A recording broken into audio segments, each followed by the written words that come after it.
What's going on, everybody? Welcome back to Dynasty Underdog. Billy Beeman here. I got Jake Kornblum with me. We are 2 days away from the NFL draft. A ton of work on our end, obviously, doing all the prospect profiles. And so we're going to empty the notebook today, as I like to say. This is always one of my favorite episodes of the year. Sometimes we split them into two. This one, we can't get to all the prospects, individually. So at some point you got to just kind of dump it all out. And that's what we're going to do today. We're going to run through a ton of prospects. Before that, we're going to talk about some rankings, some pre-draft rankings that we got going, just some differences, just so we can kind of get that on the books before the draft goes, and just a couple other things. But before we do, Jake, how you doing? Good. Put in a lot of last minute work throughout the last week to just get basically every fucking guy under the sun watched and documented, and I don't know, just all over the place, dude. But I'm in a good spot. It's been nice because the wife's been out of town, so I feel like that's helped me be a little bit more productive. Use your time wisely or productively. Yeah, I like exactly. It's gonna be weird to have this episode without Uriah, but I think we'll be able to speed through it as fast as we physically can. Yeah, Uriah ditched us last minute, but that's okay. We'll do him proud, and we'll get his thoughts as we, when we bring him back, when he comes back next week. But with that said, it is always a rush, you're right, to the end of kind of the profile season, because there's just so many of them. We're trying to get through 60, 70 of these guys. Like it's absolutely insane how many, and we're trying to spend a good amount of time on each one of them. It's not like you're going in and you're like, let me look at this guy for 3 minutes. No, you're like, sometimes you're going, easily 45 minutes, but it's always almost 30 minutes. And very often it's an hour like on just one guy. And sometimes more than that, sometimes you come back to them another day. So you end up spending a lot of time on looking at these guys and making sure that you are doing the evaluation right and giving it the right attention. So yeah, man, it's always a grind right to the end. But I think we did it. I think I got like 2 more guys I need to do before the draft, which I'll get done tomorrow, just to have it on the books. But other than that, man, I think we're good. We're cooking. So let's start off with our first topic here before we get into some rankings and then into these profiles. Why you always comping? I know this is I knew this was kind of directed towards me when I saw it on the sheet.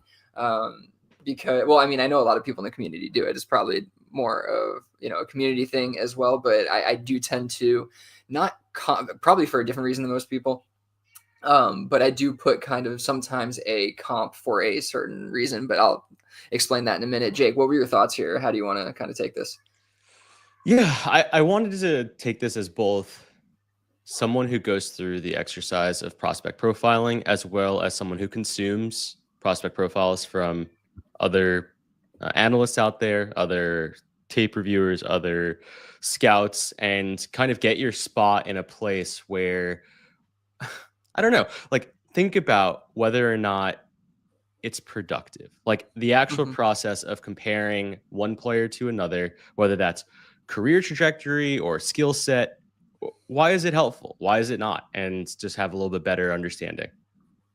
Yeah. Okay. So, I mean, most people, I don't know if they're doing it for this reason, but for me specifically, and I think it could be helpful for others, but of course it could be taken the wrong way if it's not explained. So for me, and I try to write it this way often, you'll see is like they are stylistically or mechanically similar to X player. And for me, it's helpful because it kind of defines how that player moves in a package without having to think back and go, what's his bend like, what's his speed like, what's this, or what's his curvilinear movement like how does his body move. Often for me, it's more like, what are the mechanics of this person's body? It doesn't necessarily translate to their talent level. That's not really what I'm kind of indicating. It's more I see something similar to a player before, and it helps me kind of identify how they move, which sometimes can translate to better or worse traits, right? And so that's kind of why I'm doing it. I think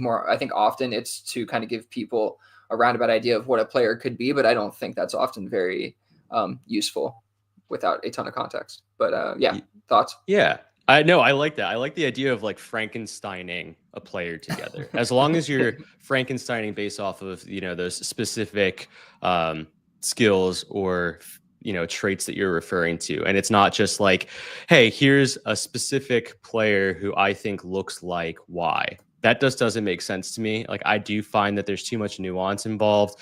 And when we're thinking of how specifically like teams change from scheme to scheme, from NCAA or college football to the NFL, there isn't always a perfect translation of what that individual's player skill set is going to actually look like, right? So we see that too often where individual players will be basically misused, or the things that we see maybe in CFB are actually highlighting all of their best traits and they're actually incredibly limited. And I don't want to shout out or poo-poo a specific player, but someone in this specific draft that screams that to me would be like Trey Harris, right? Like, I think that he fit a very specific role in the Ole Miss offense and he excelled at it. Like, that's not a negative towards him. It's just like, I do think that he is limited and therefore is someone that I'm not necessarily as high on probably as the rest of the community, and someone I'm going to stay away from. So sticking with the idea of why player comps are not helpful is like, you will see player comps for Trey Harris that that are outlandish. that are just incredibly productive players that I just don't know if that's necessarily a fair thing to do. And so, false for hope me, a little bit, yeah. And no, I said false hope. It gives that false hope a little bit. Yeah, exactly. And I just don't think it does a fair job. But I do really think that if we can move into that direction, like you're saying, of almost Frankensteining these traits and saying this trait very much reminds me of X, and this trait very much reminds me of Y, and this trait reminds me of Z. And you can put those three things together and say that that's, this crazy new athlete that I can think of. There's something there.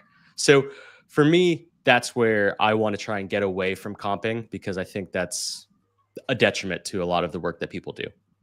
Yeah, I think you're absolutely right. It's like the nuance, and it helps. It's more of a descriptor than I don't think it really helps in saying like one of Trey Harris's comps is DK Metcalf. Like, okay, like, can we like talk about like what about him is like DK Metcalf? That's kind of like more, I guess, like what I'm interested in getting across. If that's what we're, if that's your comp, like mechanically, like what is he doing that's similar? What are we talking about here? And like, I don't know. That's kind of where I'm going with it. But anyway, okay. That's an interesting one, I think. Do you want to say anything else on that before we move on, Jake? No, I think that's it for me. There is a question in the chat, though. Oh, yeah, I'm about to hit him. I was about to launch about a bunch of shit into the chat. But, yeah, I mean, a bunch of them. Giants QB, day one starting QB is Jake? I don't think it matters. But I think it's going to be Russell Wilson. Yeah, I would say that is probably correct. Steelers day one QB is, who knows? Shedeur Sanders. Mason Rudolph. That's disgusting. Both of those answers are probably pretty disgusting. Good stuff in the chat, guys. Let's see. This is a good one. I love you, Jake. We love you, Jake. All right, questions here. All the non-football stuff aside, do you feel the same about Burden as you do Harris? The same about Burden as I do Harris? I don't think so. I think Burden has a much more versatile skill set and is a bit more dynamic. But I don't. Is that kind of the question? Like, I think the question is more so about being schemed to get usage, and I he don't certainly think that was.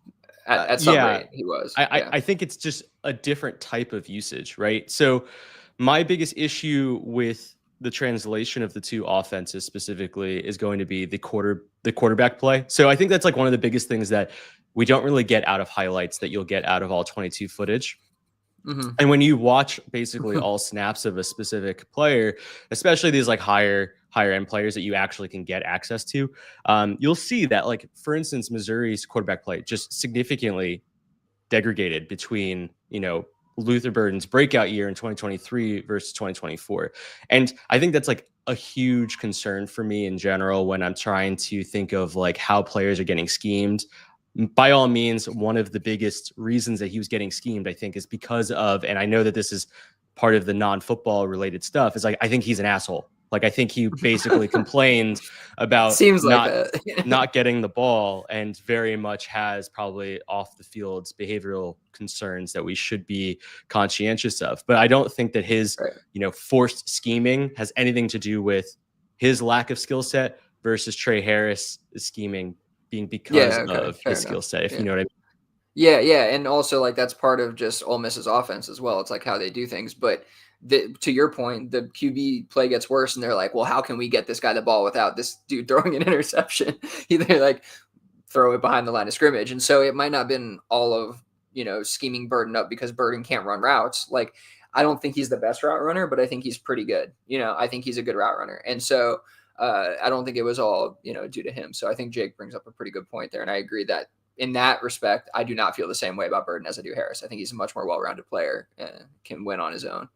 Nah, bro, Travis Hunter is Ocho Cinco times Asante Samuel, AJ in the chat. Yeah. Yeah. That's how it goes, as we lead up to the draft. So, okay, good stuff. Good stuff. Comping is always an interesting topic. And I agree with Jake that it's not the best exercise without it being pretty nuanced and with a ton of context. So, definitely good stuff to bring up. Let's move on here. Got milk plan?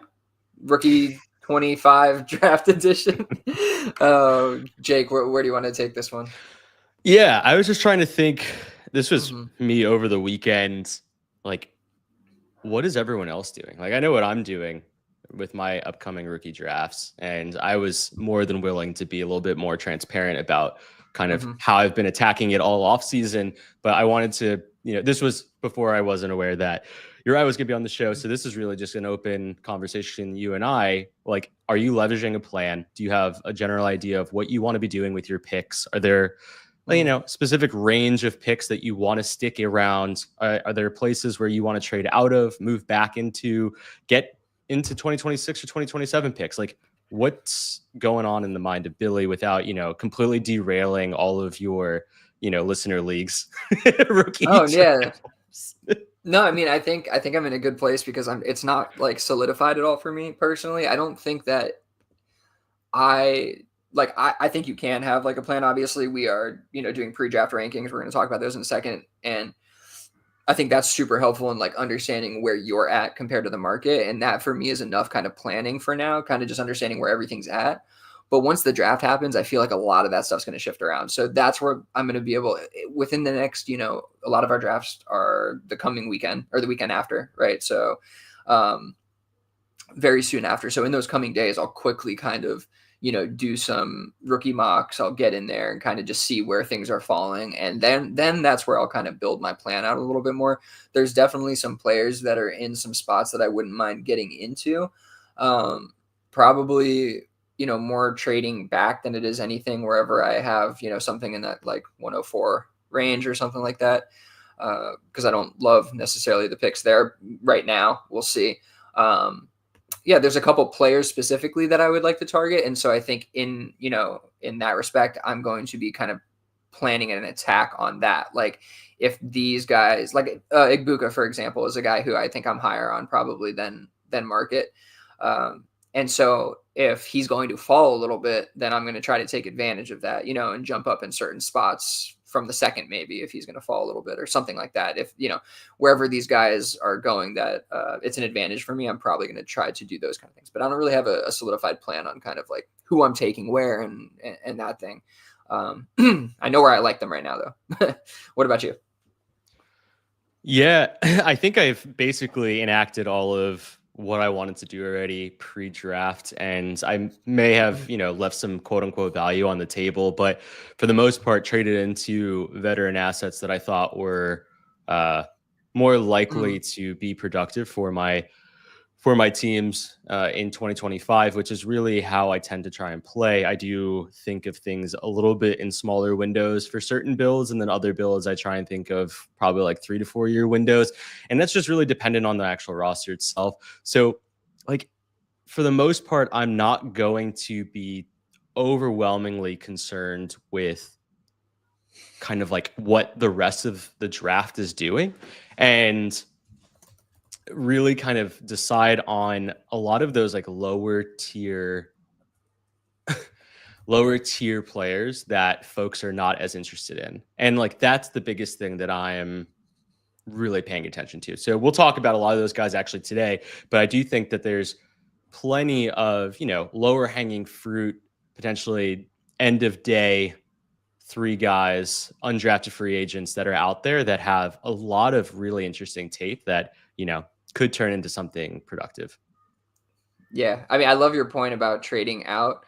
I do think with a lot of those like 104, 105, 106s, I will feel pretty comfortable trading out. And I've actually had that thought in my mind the last week of like, this is probably about the time where to get those conversations going and seeing if you can do that. I've just been kind of, not struggling, but I need to sit down and look at exactly which players I want to target with those picks. You know what I mean? Because me, I'm very calculated about it. So I'm not going to like throw these around without really thinking about what I'm getting in return. But I do think that there's a lot of opportunity to move some of those early picks for contributors on contenders. And so I would definitely be looking at that.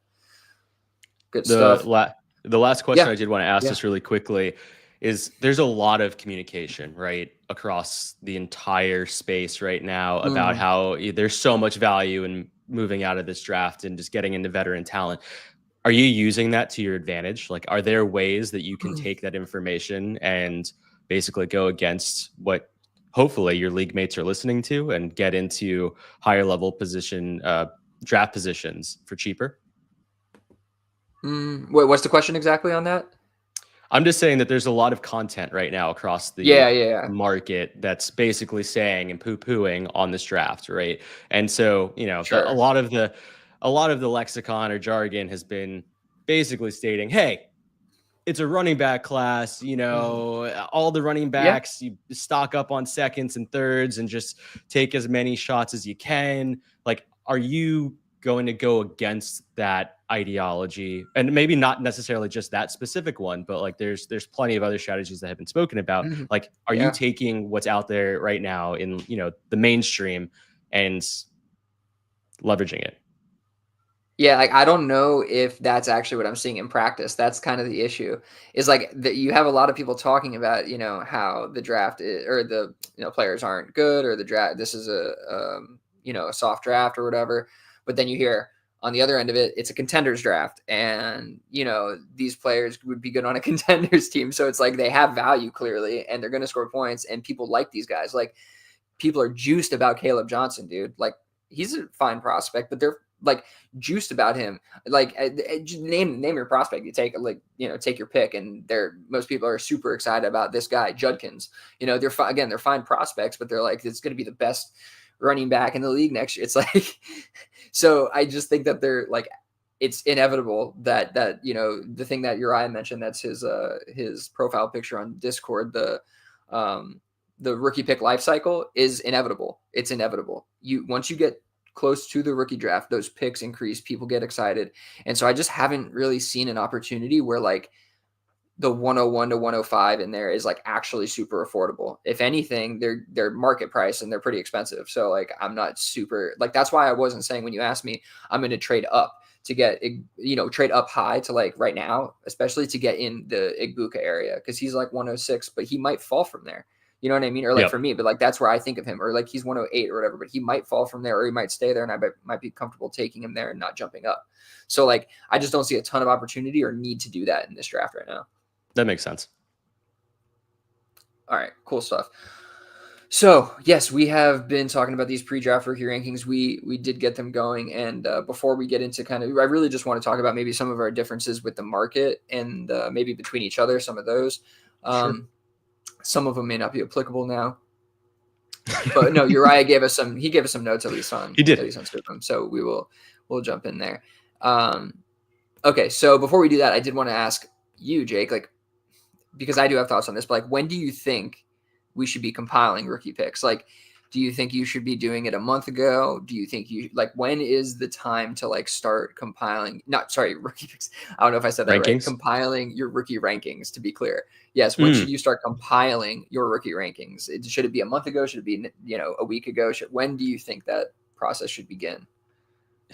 Honestly, as soon as you feel like you've covered the mainstay of prospects with regards to whatever your process is. So if your process is simply through spreadsheets and metrics, use that data as early as possible, and you can pump something out and have something sorted and filtered however you feel fit.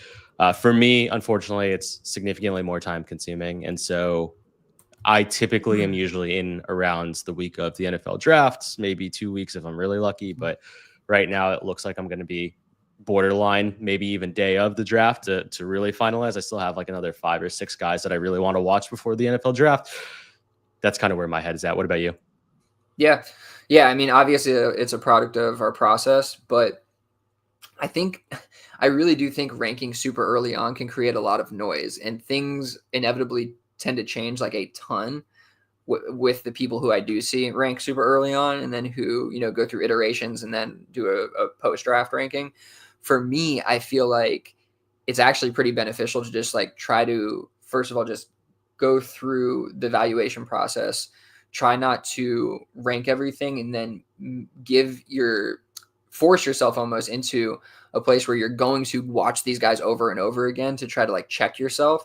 And it's like, at some level, you do want to give it a thorough run through, right? And even watch back sometimes, but you don't want to continuously over and over. I feel like watch again, and these guys are who they are at some level. You can't, like, you almost, you're in a galaxy brain at that point. So for me, I do feel like it's beneficial to just kind of get through all the evaluations, do a set of rankings like a couple weeks out from the NFL draft, and then do your, you know, your post draft rankings and kind of get that set over, you know, a week or whatever too. And that can obviously fluctuate a little bit here and there, but from there it should be pretty steady. You know what I mean? And I feel like that's a good process to have. So I do feel like doing it too many iterations can just cause a little bit of a noise in your own process. Is just kind of my thoughts. Agreed. All right. All right, so let's talk about some of these rankings. So Uriah, he's going to have to speak for himself again when he's on the show on this one, because it's and it'll be after the NFL draft, so we'll get draft capital. So I'm sure he'll have some, you know, refresh and updated thoughts on it too. And before we move on to this next one, we'll hit whatever's in the chat here. But who is this? Hampton. What is this guy's first name? Omarion Hampton. Omarion? Yep. Yes, I got it. Omarion Hampton. He is ranked 20th for Uriah. And granted, the DU crew is low on Hampton in general, but me and Jake are not nearly this low on Hampton. So we asked Uriah, like, why, dude? Like, we got to know why. And so his missed tackle force percentage plus the yards after contact per attempt is pretty low for him, and I think that's just kind of a big ding for him. He thinks he's still good though, so I imagine that's going to rise up the ranks. So maybe it wasn't worth as much of a mention. Maybe as like I said here, I think for a lot of this stuff, the NFL will do some of the work for us. So you know, it might not be as large of a gap come a week from now. So take that with a grain of salt, maybe. Next one I wanted to touch on here, which I thought was kind of an interesting, just like market conversation, but also an interesting ranking conversation for us. Colson Loveland versus Shedeur Sanders. So currently in our rankings, we have them back to back. I think let me see. Yeah, we have them back to back.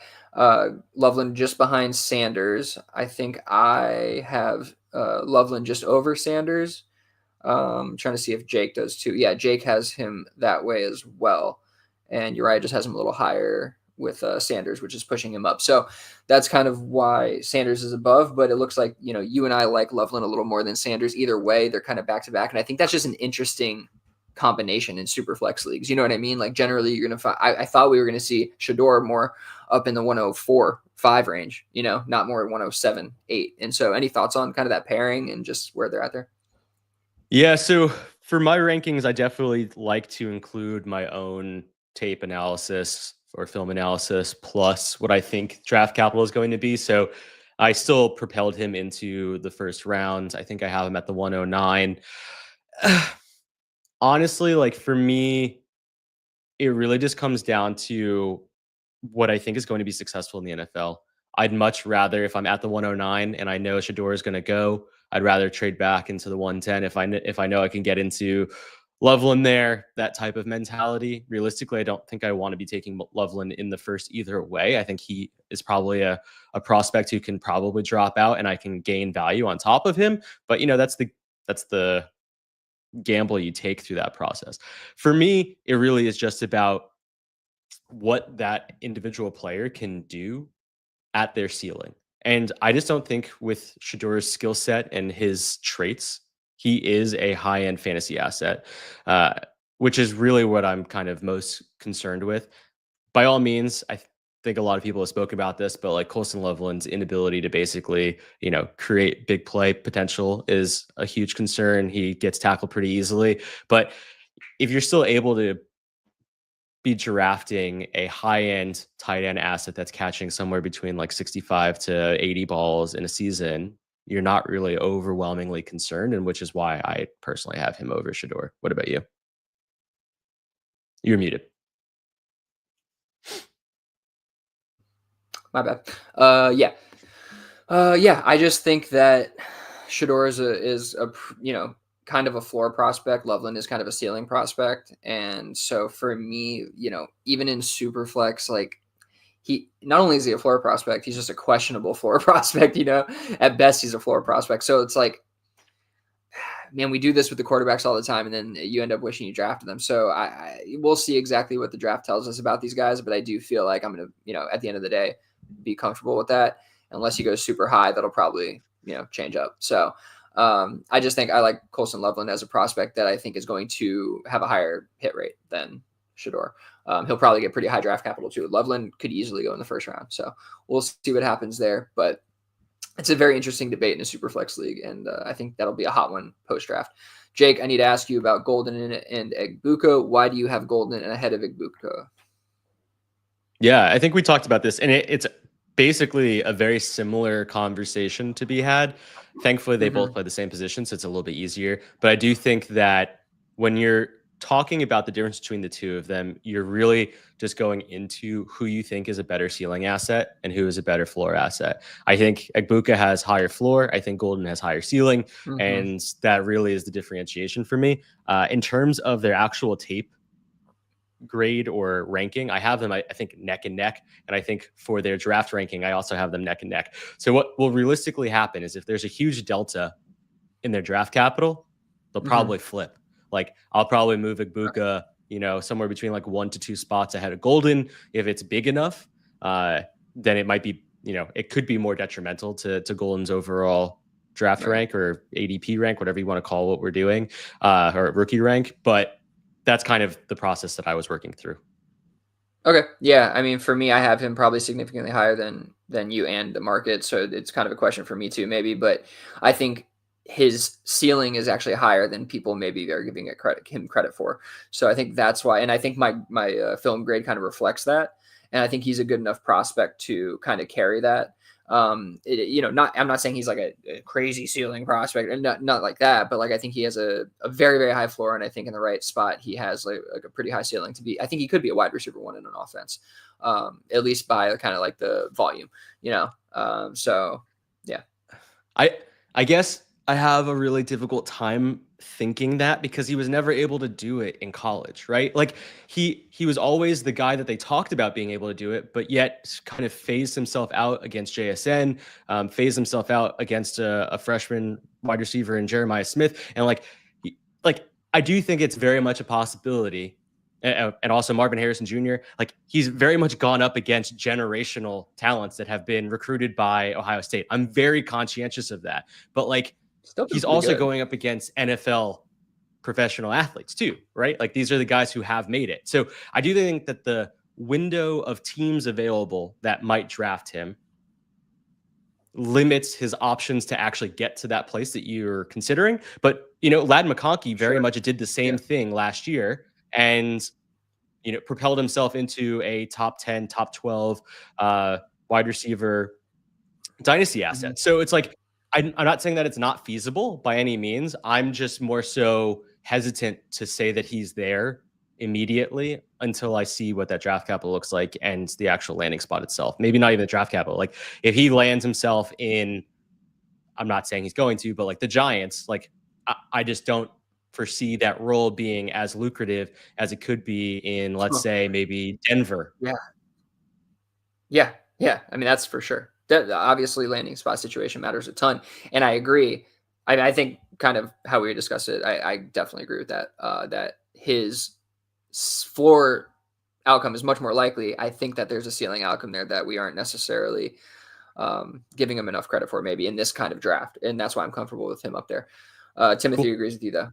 He shout out. for whatever reason, yeah, shout out in YouTube chat. For whatever reason, Mika never ascended as the primary option. Hard to see that happening for him in the NFL. Fair points. Before we move on here, we're going to be a second. Would you guys move Bo Nix, Justin Fields, JJ McCarthy for a running back straight up? Bo Nix and a running back for Jonathan Taylor, CMC? No. Jake? Yeah, no. I would be more than happy of moving, JJ McCarthy if that's really like of the options, but not Bo Nix and a running back for Jonathan Taylor. Like, or maybe that it sounds like this is a super flex league. Like, I just don't. Yeah. I don't really understand that. If not a super flex league, I think I would do that. Yeah. Right. Yeah. Like, yeah, definitely. Yeah. So, yeah, I would not do that. I think you can find your way into a running back much cheaper than that. Okay, yeah, moving on with the rankings. So what were we going to say? I think the Judkins delta may be market delta, if I'm not mistaken. Let's see. Yeah, so we're 11 spots behind market on Judkins. So I don't know if there's really a discussion to be had there. We've talked about Judkins quite a bit, but just putting that out there, we'll see what happens post-draft. We got a Milrow delta too, a Jalen Milrow delta. This is an interesting one. We have him, and I think that's a delta more between us and Jake. We're more, or no, it's me and you guys. I'm more at like 21. You're at like 16, 17. And I guess that's more kind of in range with market. I just feel like that's high for Milrow, but I guess that's just banking he gets the first round DC. So here's my thing for you, right? And maybe this is just process. Maybe you've learned from your mistakes. I don't know. But for someone I haven't, depending on what you're going to say. No, I was just going to say, for someone who was so high on Anthony Richardson coming out as a rookie, and I'm talking super fucking high, and I was very hesitant to even let you go down that path. But, once you're on the air, once you put out those podcasts, they're there for everyone to listen to. Yeah. Here's my thing. If you believe in the dual threat quarterback, right? Like if you believe that has some type of accelerated ceiling, why wouldn't you even give the prospect a chance knowing that there's something there? And by all means, I am completely conscientious of the dude's flaws, but you can't tell me that on his tape, his flaws are any significantly worse than Anthony Richardson. But for some reason, the hype just is not around Jalen Milrow, and I just cannot conceivably understand why. And one last thing, I know what it is. Jalen Milrow has played close to 30 games in his college career, and Anthony Richardson played like 10. Yeah, we've seen more of him be mid. We didn't get to see Anthony Richardson be mid for 20 more games, so that's the issue. Okay, that's the problem. But no, it's a fair point, and honestly, looking at the rankings, it's like you can't really go much lower on that. Like then you're heading into like the running back 8-9 territory, and it's like may as well take a shot on one of these guys, one of these quarterbacks, high upside quarterbacks. So that's a fair point. Okay. Yeah. Yep, that's a good point. We can move on. Martinez delta. This might be slightly more interesting. Damian Martinez. We have him 15 spots ahead of the market. Very, very high on Martinez. We have him up at running back 6. I really like Martinez, man. I love everything about him. We talked about him recently, so if anybody wants to get the full profile, they can go listen to that a couple episodes ago. But yeah, I think the market is off. If this is, if we're talking about all these running backs and we're high on these running backs, I feel like he's one of those guys we should be high on. His tape is great. The numbers are pretty significant. And yeah, I think it's all there. Like he played some good competition. Yeah, I don't see why we're low on him. Any reason you think the market's lower? Is it just maybe you don't have to reach this high, which is fine because we don't reach this high if we don't have to. But is that it? Yeah, I think that's it, right? Like we won't reach this high if we don't have to. But it is really good to have within the process understand the players that stand out to you versus the ones that don't. I do think that a lot of this is just based off of general NFL draft hype, and he's just not a guy who's being talked about as like a top 5 running back, and it kind of is where things die off, right? Like, do we really expect 6 running backs to be drafted in the first 2 rounds? Probably not. It's probably somewhere in maybe, but it's probably in the 5 range. Like if I had to guess, probably 2 in the first, and then maybe 3 in the second, and then there's just going to be a shit ton in the 3rd, 4th, and 5th. So like that's kind of where I stand on why the market would be so low on him. But I know that there are definitely a lot of concerns with regards to just like his general ability to receive out of the backfield. There isn't a ton of tape there. Yeah. And so, we're in another phase of the NFL where there will be head coaches that want to use kind of, the quote unquote antiquated ways of the NFL. But I know that there's so many newer age, younger coaches that are moving further and further away from that. So I would say that would probably be my only concern from Damian Martinez as a fantasy asset. Yeah, I mean, to Timothy's point here in the YouTube chat, Martinez scares me, 2-down grinder type, hard to predict his workload. I think that he has more of an ability to be a receiver than he was utilized. That said, I agree with that. That said, Timothy would probably say this too, that if they weren't utilized that way at the college level, they're usually not at the NFL level. So that's definitely a fair point. And I when he was used, though, I think his yards per out run aren't even that bad, because when he was used, he was pretty successful. It was just very limited. So yeah, do with that what you will. But I think going back to my initial comment, the NFL is probably going to fix some of this for us. That'll probably happen with Martinez when he goes to, in the third, fourth, or later round, then that's going to drop him significantly in the rankings, and he won't be running back 6 for us anymore. We adjust around here. Okay. Warren Delta. What was our Delta on this one?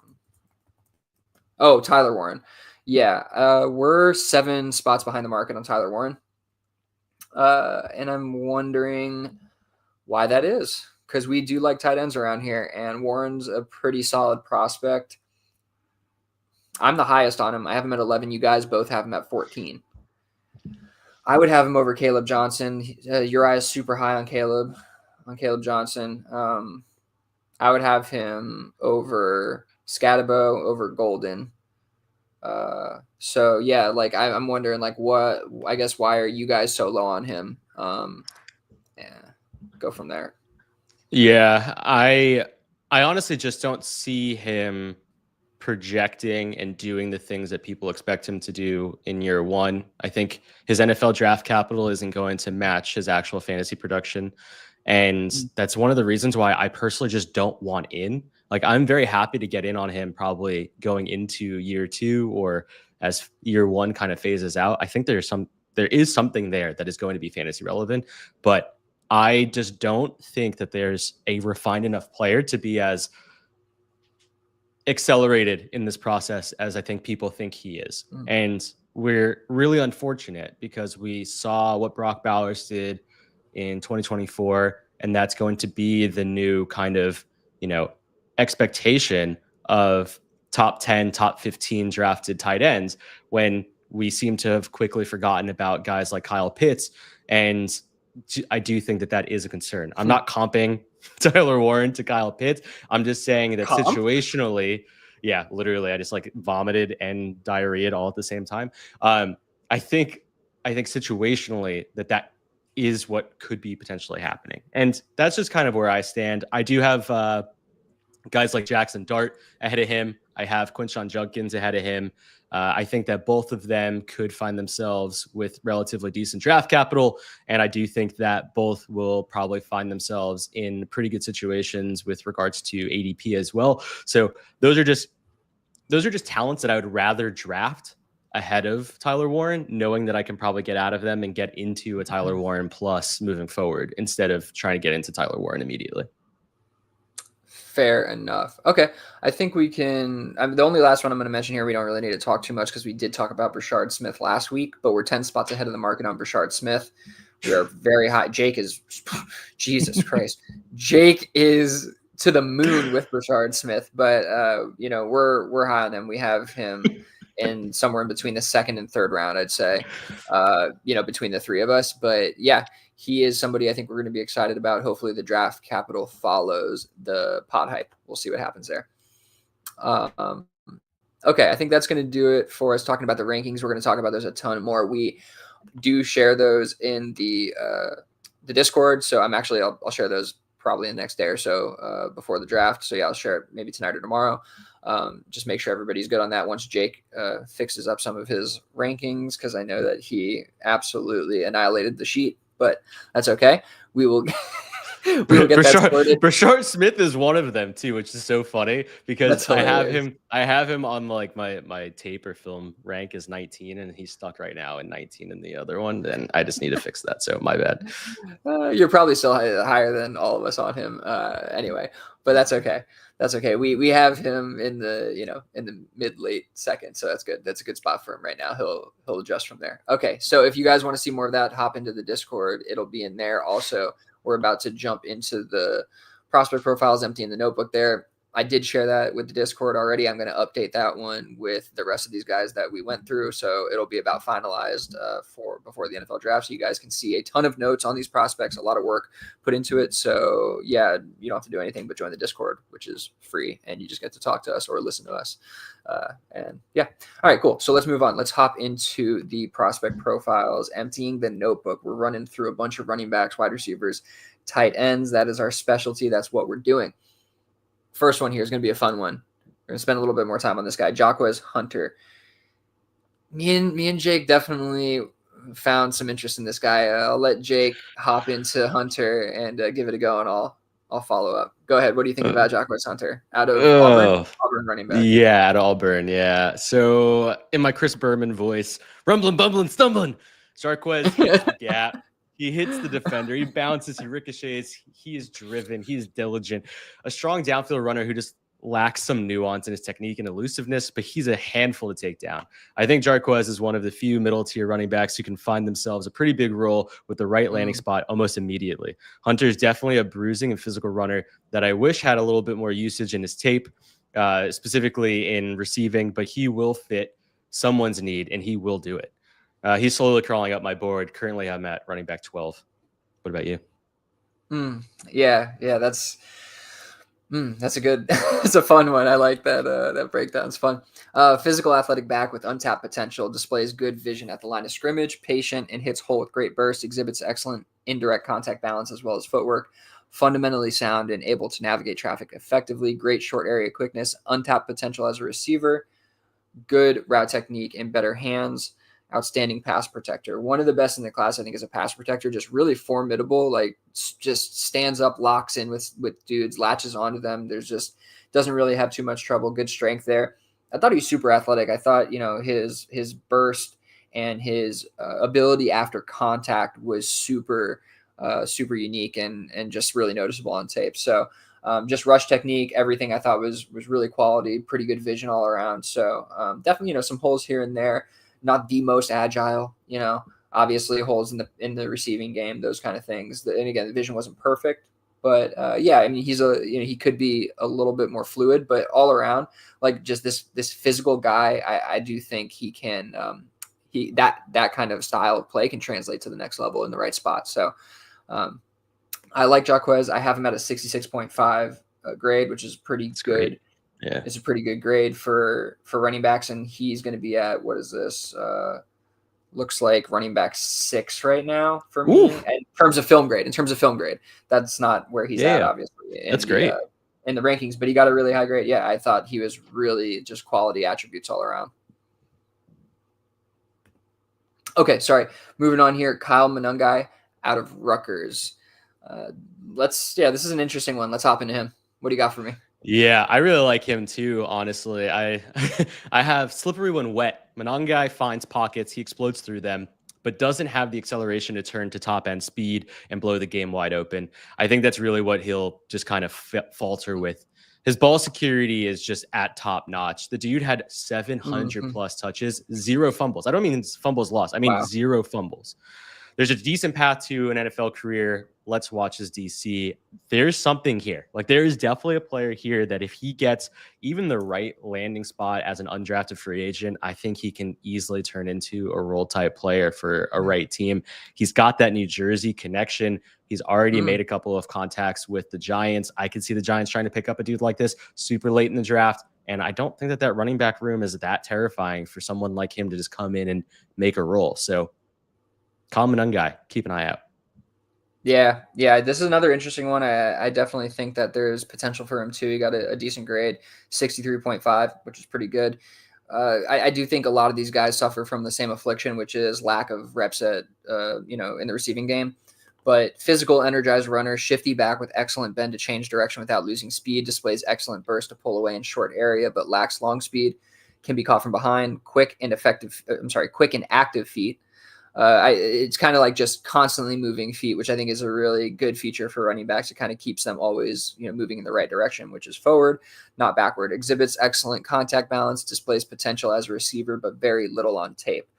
Bargain brand, young Kareem Hunt stylistically. So that's just like the running style, like how hard and like physical and just kind of the feet are always moving. That's just kind of what I see. And it's a trait. I think it's a good trait that, for that good running backs have. So, again, when I put that, they don't get a higher grade for anything I say like that. Like there's no higher grade. It's just kind of something to be in there for me. But just in general, this guy I think was more athletic than I expected, and all around he's pretty well rounded. I just wish that he had a little bit more in the passing game, and I think the NFL will be more interested in him, just kind of like we are. So yeah, common on guy out of Rutgers, good one there. Okay, this one we'll probably move through pretty quickly. Raheem Rocket Sanders out of South Carolina. What you got for us on this one, Jake? I know it's going to be a doozy. Yeah, I'll be quick. Debbie Darling turned dumpster fire. Open field speed is supposedly his big trait. I didn't really see it on tape. And that's really the biggest concern that I have. Everyone talks about his acceleration. Everyone talks about his downhill running style. I just don't see it. I just don't see what there is to find positive about Raheem. He unfortunately is just one of those guys that I watched 2 games and I was like, I'm no longer interested. What about you? Oh, wow. That was brutally fast. That's how you know. Okay. Downhill brute force back with sneaky receiving chops, lacks lateral agility and elusiveness, doesn't exhibit great curvilinear movement, below average burst, but does offer good top end speed. However, the lack of acceleration may prove to be a hurdle too big to overcome. It just takes him too long to get to top speed. Poor vision leading to the losses behind line of scrimmage. Great power and contact balance, but lack of dynamic ability hinders his potential. Not a smooth route runner, but does display very reliable hands and decent transition speed for size. Like they do use him here and there, and it's actually kind of effective. But to me, just the athleticism is too much to overcome. I'm just not a real big fan of his game, and I think the whole it's like Rocket Sanders. Like he has this burst, this ability to evade, and I just don't really see that much. So Jake and I separately watched this guy. We're not big fans of him, even though, like you said, former Debbie Darling, big hype coming out. So we'll see what happens there. I know that he's a late round darling for a lot of these guys. So we'll see where he goes. Timothy here, I like the no gloves aesthetic for running backs. Glad Hunter is keeping that trend alive.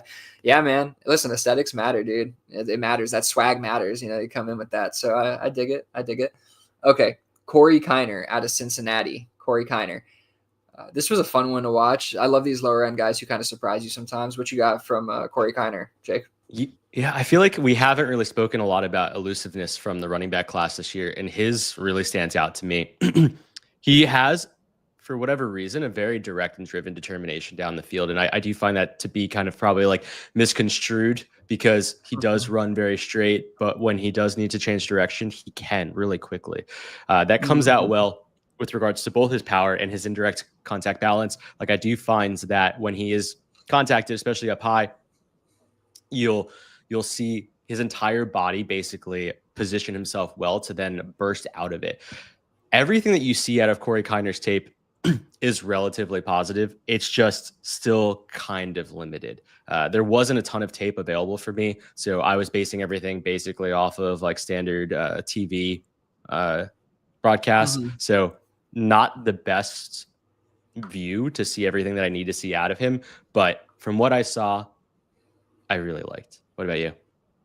Yeah. Oh man, it's so funny because for receivers, you can get away with it so much easier watching just whatever normal TV footage, but with the running backs, the only view you care about in the all 22 is the from the end zone view on both ways. So you can cut out half the tape there by just watching the end zone view on every one of them, because that's where you see everything. So I think I did get two games of him Pitt and Iowa State, and I think you saw a lot of what I saw, so it's good you caught it even though you were on the TV version.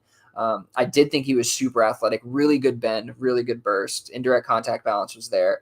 I thought he also had really quality vision, man. Like just the processing speed, like you could tell he just he quickly diagnoses and reacts at the line of scrimmage and in traffic, and he successfully navigates, and it's impressive. You can tell that he's anticipating and he's able to react and effectively finish on those plays. But overall, downhill rusher with good quickness to match, physical back, always leaning forward with good burst through the line of scrimmage, lacks great speed, but makes up for it with lateral agility and elusiveness through traffic, displays very good body control in lower hemisphere to bend and contort in traffic, however, lacks breakaway speed to excel in yak ability.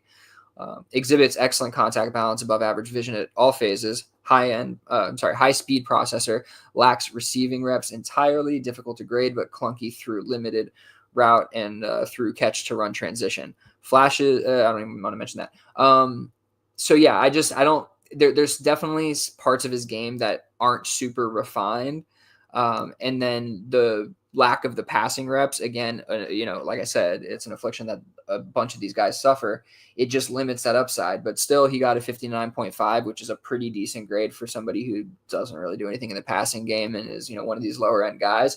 The vision is carrying him and the athleticism is carrying him quite a bit. So we'll see what happens in the NFL draft, but I do like him as a prospect for sure. Okay, Corey Kiner, good stuff there out of Cincinnati. Let's move on. Trey Stewart out of Jacksonville State. Very little tape on this guy. I mean, it's Jacksonville State. Do they even tape the games there? That's hard. They definitely do. Oh my goodness. All right. What do you got, Jake? What do you got? There was definitely all 22. I had some all 22 at Trey Stewart. So they do tape it. Nice. In fact, I can confirm. What do you got for Trey Stewart, Jake? Yeah, I'll try and be quick. I got basically a master of none. Stewart has a strong foundation to have a role in the NFL, though, but he doesn't do anything specifically well enough that I think he gets the best path to a chance. This will really come down to how well he builds relationships between January of this year and post-draft into the undrafted free agent territory. I just don't see him getting drafted. As much as I love the analytics on Stewart, he is a pinned down running back. His lack of hip fluidity is a detriment to his limited mobility. I am looking for a hyper flexibility in the hips, knees, and ankles, especially for these more unknown dudes to pop out of the video.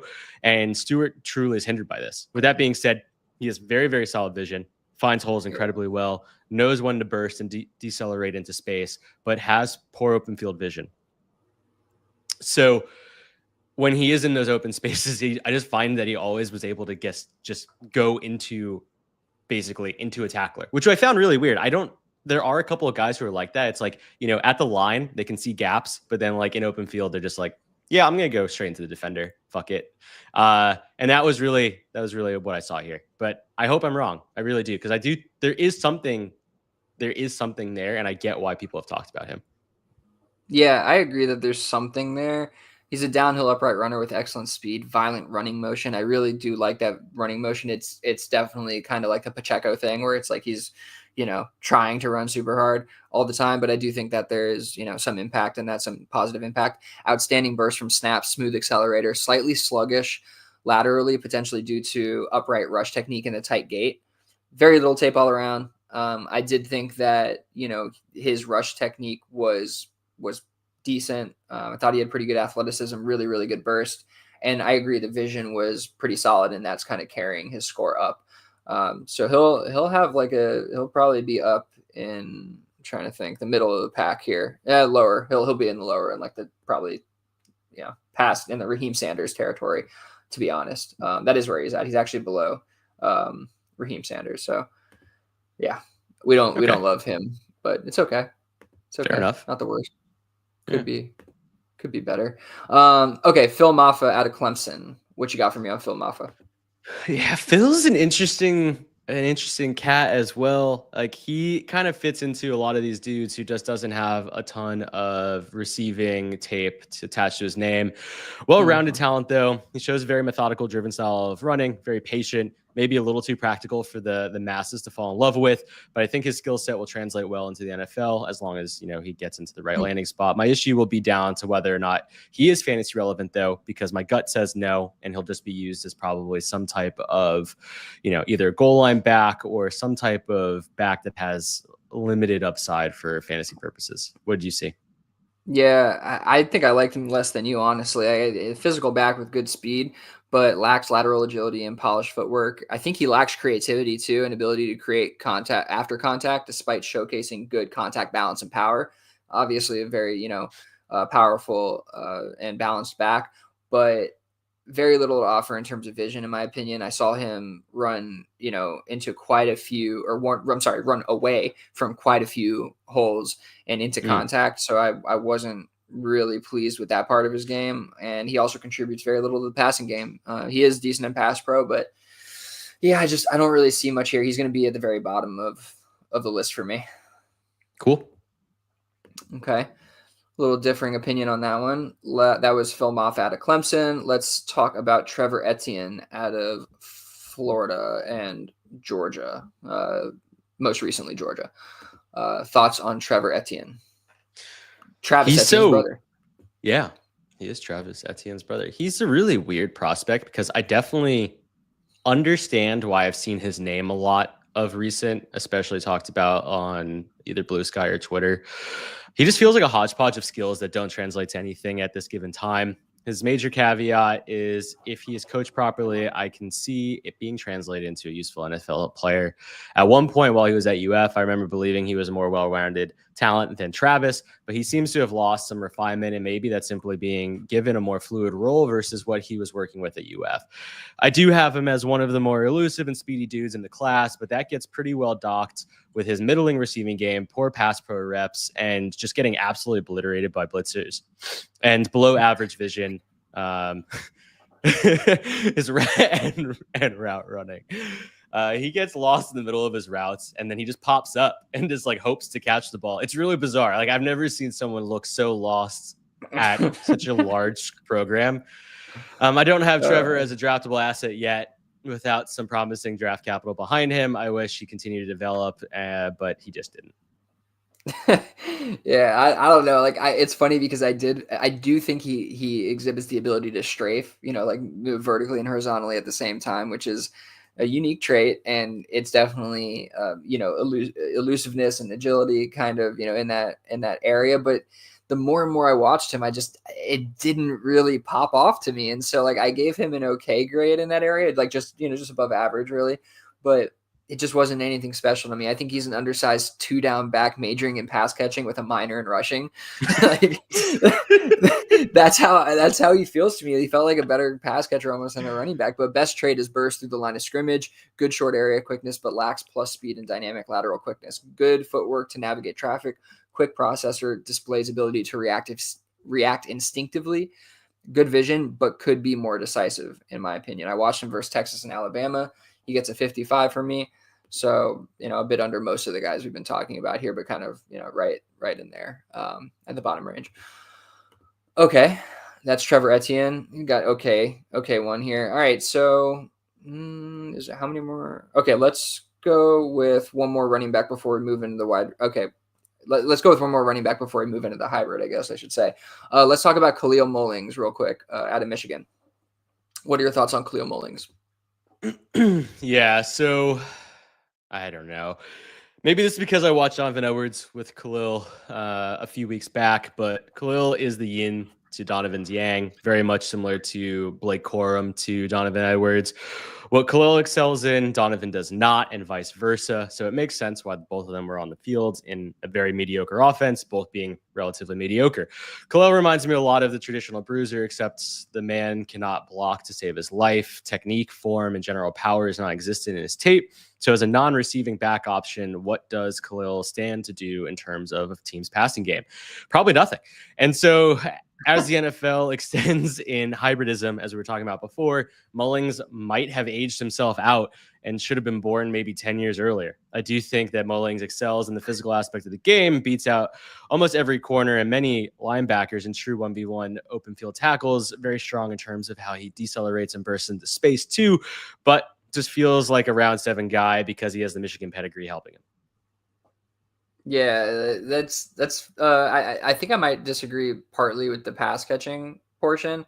I did see a little bit more there maybe than you, but all around I'm not very excited about this guy. One cut back who lacks plus speed or ability to consistently break away from defenders, doesn't evade defenders regularly, lacks high processing speed, and displays below average vision at line of scrimmage, just all around lackluster vision, struggles with direct contact, unrefined fundamentals, lacks technique in pass pro, gets beat or ran by far too often, despite good strength. He got a 51.5 from me. It's a very poor grade. We can move on. Talk about Savion Williams. I think Jake and I are going to split it here a little bit in how we speak about this guy. I'm going to give you the wide receiver side of things. Jake will give you the running back side of things, and that's perfect. We'll finish off the running backs with Savion Williams. Jake, hop in and tell me what you think about Savion Williams as a running back. Sure. What am I looking at?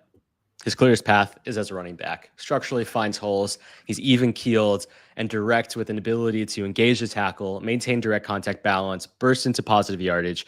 His route running is too unrefined, which I thought was pretty funny. It needs additional time and hope a team takes a shot on him to be a fun gadget piece to their offense. And I said, hi, Taysom. But in all sincerity, if the DC matches what his ceiling could be, he'll move up in my rankings as a running back. I do think that he actually is a very, very useful fantasy asset if he does get the appropriate draft capital to match, because there is something there that will turn into a pretty significant piece in someone's offense. And I joke around about Taysom Hill, but I do think that his general quarterback play isn't amazing, but it's enough that I think an NFL team could use it in that gadget role. So you do see in his running back tape as well, he'll line up as a quarterback almost like a old school Wildcat formation. Rest in peace, Pat White. I think he's still alive. But I think like the biggest thing is just being conscientious of how Savion Williams with the ball in his hand is truly a detriment to the defense. They have no idea what he could do because he has an option of being able to do everything. And there is probably an NFL coach out there that sees that in him. So there's a lot to be excited about here. I think that I do think that as a running back, there is something there. Yeah, that's fair. I think he gets a decent score as a wide receiver too. The athleticism is off the charts. I mean, he gets, 4 out of 5 in, 4 of the 5 categories of athleticism. Really good awareness all around. Field vision is great. Ball skills are really good for the most part. Above average in all categories, I'd say. The route technique is kind of where it dips, and that makes sense why Jake, likes him, I think, as a running back a little bit more probably. But overall dynamic dual threat athlete, X-frame, but more versatile and athletic, often lined up outside, but not for lack of potential versatility. Outstanding burst from release, providing advantage, but lacks refined route nuance. Good footwork and demands space and respect from defenders, which creates some natural separation, but needs to improve fundamentals.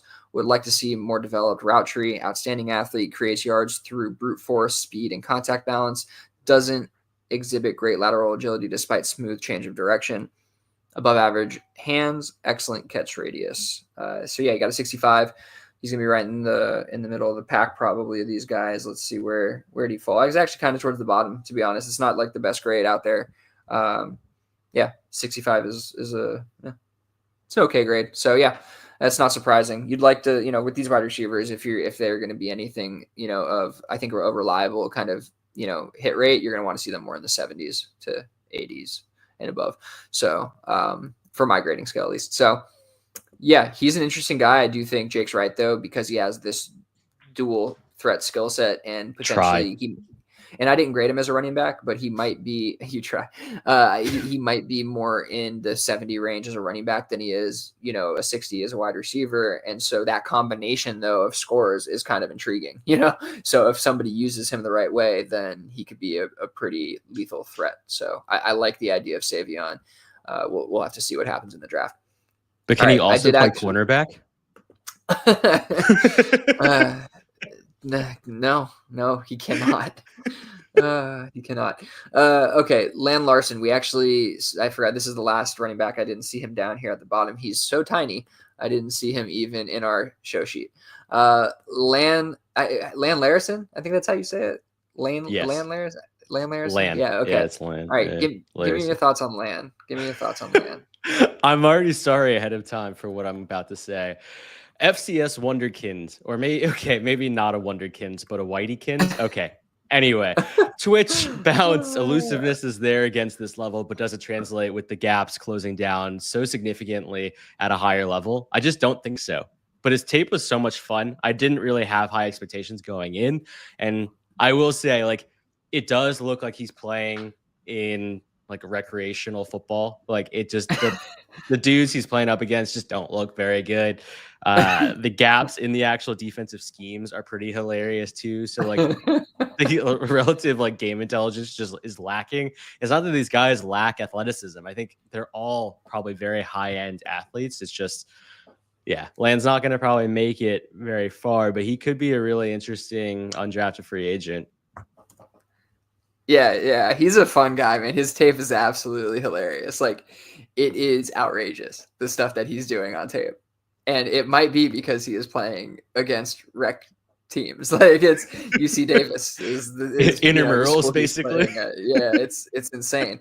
But I'll just, my breakdown is a dynamic pass catching specialist, home run hitter, crash test dummy, no concern for his own safety, hurdling consistently, just putting his body in harm's way, displays outstanding burst and bend, as well as above average speed and agility, excellent pass catcher, exhibits great route technique and transition speed, sure-handed as they come, lacks any real power leading to less yards after contact, despite displaying ability to avoid contact and break big plays. No pass pro on tape. So, and honestly, I don't really think he'd be great at it. So he's not getting any good marks there. Lack of competition is a concern for sure. Could succeed as a pass catcher at the next level due to proficiency and dynamism. So I think that there's like the slightest chance that he could make it in like the most perfect situation. But like Jake said, undrafted, just snag him off waivers and have fun with it that way. Don't spend any capital on this guy. He's just kind of a fun, waiver ad. Just see what happens. He needs to gain a ton of weight, dude. He's so small. Like, he looks small against FCS. Listen, they're gonna let Tez Johnson get drafted somewhere, So these guys get drafted. Yeah, it's different. It's different when you line up as a wide receiver, but I get it. Yeah, definitely. But if he's in a specific role, it could maybe work. He's super. Water boy. He is. Yeah, and granted, the competition sucks, but he is dynamic. Like, he is very, very quick, and like he moves very fast in a phone booth. So, okay, we can move on. No more Lan Larison. That we probably will never speak his name again. All right, let's go wide receivers. Kyle Wilson out of Washington State. What are your thoughts on Wilson? Come on, man. Kyle Williams out of Washington State. What are your thoughts on Kyle Williams? Oh man, Kyle worked his way to my heart. I said, dare I say, the second best wide receiver tape in the draft? I think so.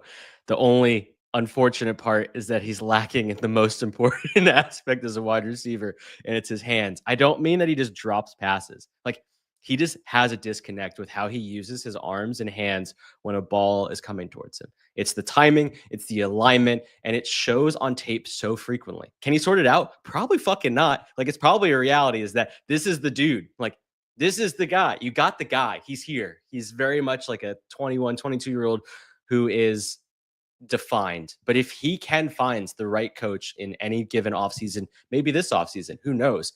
I do think that this guy is incredibly exciting. Like, there is a player here that I think can kind of sneak out of this NFL draft as maybe one of the bigger contributors as a wide receiver. But I'm not going to give up a ton of draft capital for someone like this. Truth be told, he's just so much fun to watch on tape, and I really hope that it translates to the NFL. But with a guy who doesn't have hands, it just it fucking scares the shit out of me. What about you? You're muted. How did I mute myself? I might have done that by accident. I didn't really think the hands were that bad, to be honest with you. I didn't think that the route technique was amazing. I thought it was good. He got a good score for me. I thought the awareness was good. Thought the athleticism was off the charts. Really good stuff. Compact, dynamic weapon, lacking some route refinement, but makes up for it with athleticism and after the catch ability. Outstanding speed and yak ability, but would like to see better lateral tool set to round out athleticism. Route technique needs some refinement, but the tools exist. Just needs to be sharpened.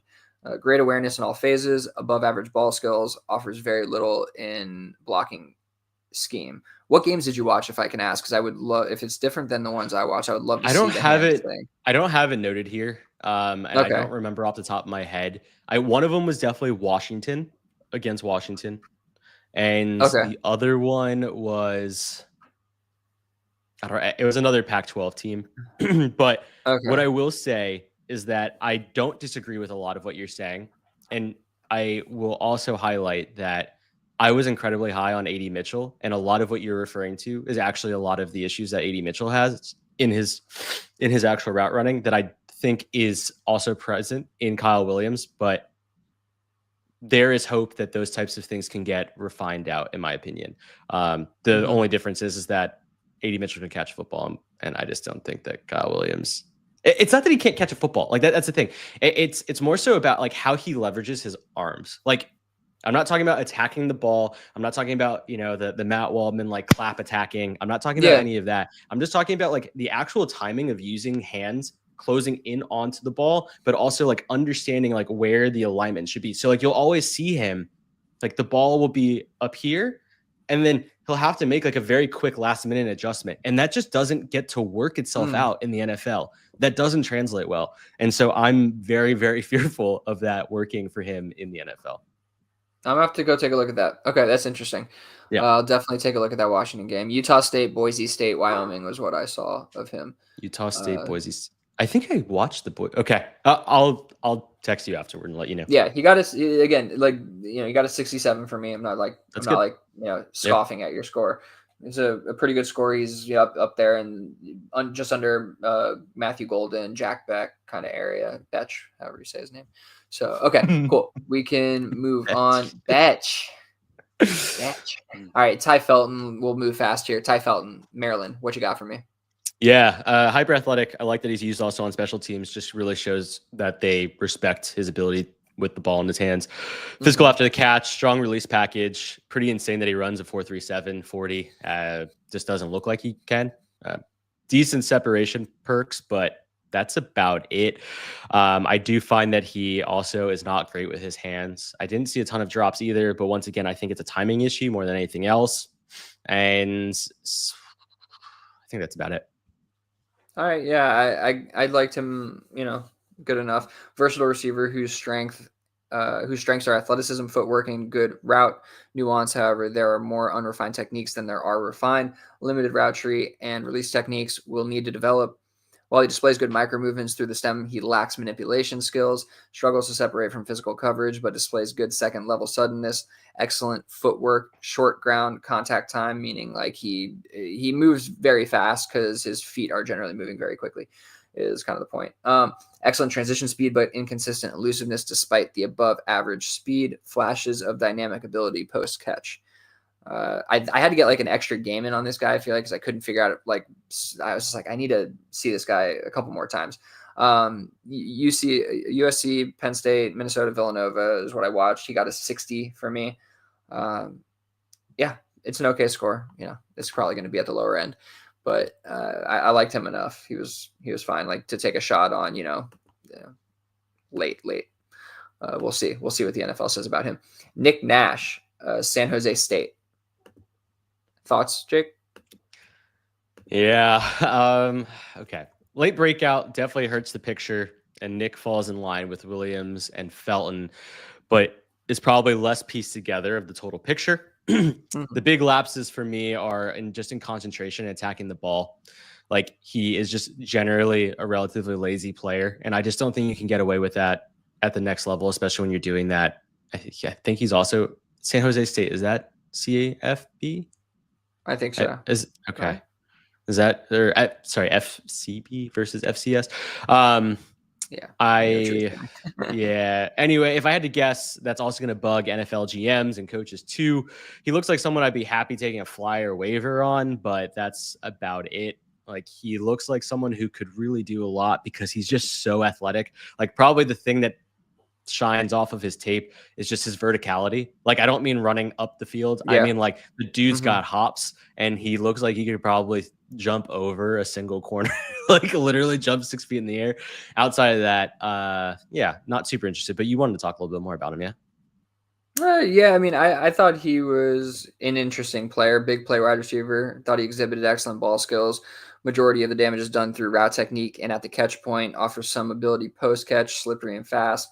Offers some lateral agility and burst. Attacks ball at the highest point and converts contested catches consistently.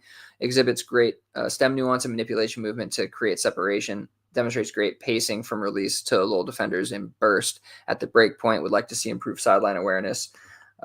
Often kind of just like drifting out, not getting feet in bounds kind of things. But he got a 65.5 for me. The ball skills, I'm seeing better ball skills than you. So I think that'll be interesting to kind of take a look back on this class and see, if that is a thing at the next level, if they're struggling with, stuff at the catch point. Because that's kind of the biggest difference I see with some of these prospects between you and I. So yeah, that's my thoughts there on Nick Nash. I do think that he has some potential. One of those guys who converted from quarterback to wide receiver, but I think he has a good understanding of the game, and he has a kind of a good athletic skill set to work with, I think. So yeah, we'll see what happens with him. He's going to require the perfect spot and some DC, which he's probably not going to get either. So moving on to maybe somebody with more potential, Ricky White out of UNLV. I know this was somebody who, Matt Waldman was high on. The community wants to know more about. Not Matt Waldman. Who was it? Maybe Zach Reed. Sorry, Zach Reed is very high on. But yeah, so what are your thoughts on Ricky White? Yeah, not necessarily a chart climber. White has a lot of the in-route tools to get open, to be targeted, and catch under pressure. Very reliable hands, but he runs like a chicken without a head, unable to pinpoint holes to execute in. Ricky has the higher end metrics, so for those numbers butts, as the Superflex Supersto folks like to talk, they'll love to see him within certain filters, but there isn't much in the tape that excites me. Fair enough.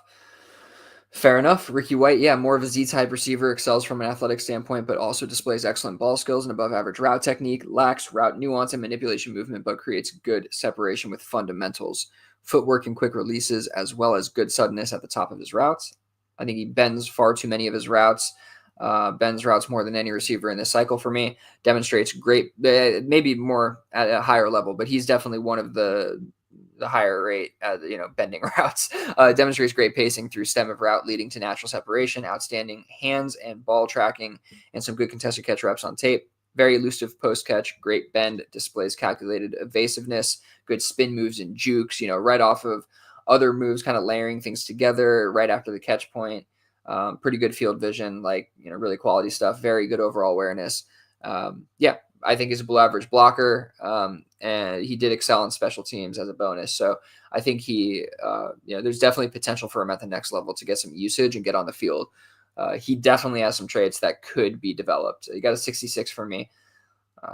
So, again, kind of like right in that Kyle Williams-ish range, I'd say. You probably like Kyle Williams a lot better. I do too. I like him better. I don't know about a lot, but I like him better. So by 0.5.